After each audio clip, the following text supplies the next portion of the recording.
భద్రాచలం ఇది కలెక్టర్ గారు ఆ రోజు సీఎం గారు చెప్పినట్లు ఈ SC ST BC minority hostels ఏవైతే ఉన్నాయో ప్రతి హాస్టల్కి రెస్పాన్సిబుల్ ఒక ఎంఆర్ఓ స్థాయి క్యాడర్ తగ్గకుండా, అది ఇంజనీరింగ్ స్టాఫ్ లో కానీ, రెవెన్యూలో కానీ, పోలీస్ లో కానీ, ఆల్ సెక్టార్స్ నుండి రెగ్యులర్ గా వీక్లీ వన్స్ అక్కడ పోయి లంచ్ చేయాలి అనేది సిస్టమ్ చెప్పారు.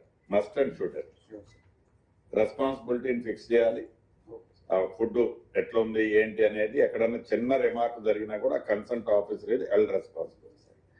ఈ భాగంగా sir already mandal special officers, మన district officers, mandal special officers ప్రతి డిస్ట్రిక్ట్ ఆఫీసర్ కి ఒక మండల్ అలాట్ చేయడం జరిగింది. For example district women and child welfare officer, DO గారు వారి సొంత డిపార్ట్మెంట్ వర్క్ కాకుండా ఇది మండల్లో జరుగుతున్న గవర్నమెంట్ ఫ్లాగ్షిప్ ప్రోగ్రామ్స్. ఇప్పుడు welfare hostels, mid day meal కానీ, ఇది రెసిడెన్షియల్ హాస్టల్స్ లో, ఇన్స్టిట్యూషన్స్ లో ఫుడ్ సంబంధించి భద్రత కానీ వాళ్ళు చూస్తారు సార్. అలాగే ప్రతి మండలి స్థాయి ఆఫీసర్, ఎంపీడీఓ కానీ, ఎంఆర్ఓ కానీ, ఎంపీఓ కానీ, ఎంఈఓ కానీ, ఎంఏఓ కానీ అందరికి 5-6 ఇన్స్టిట్యూషన్స్ సార్ అలాట్ చేయడం జరిగింది.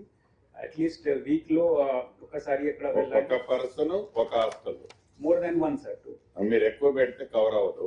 రెస్పాన్సిబుల్ ఉన్నారు కదా officers, fixed one hostel one person, అది ఎంఆర్ఓ ఎండిఓ లెవెల్లో పెట్టండి.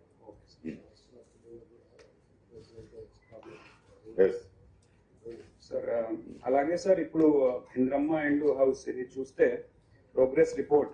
సో టోటల్ శాంక్షన్ ఇక్కడ భద్రాద్రి కొత్తగూడెం డిస్ట్రిక్ట్ లో అశ్వరాపేట్ కాన్స్టిట్యున్సీలో 4494, అలాగే భద్రాచలంలో 2967, కొత్తగూడెంలో 3500, పినపాకలో 4303, ఎల్లెందుల్లో 2494 అండ్ వారాలో 773 ఉన్నాయి. సో టోటల్ శాంక్షన్ జిల్లా వారీగా ఇది 18,531. దీనిలో sir not started 2363 different reasons వలన, అండ్ స్టార్ట్ అయినలో మార్క్ అవుట్ 15,575 కి ఇవ్వడం జరిగింది. ప్లేస్మెంట్ స్థాయికి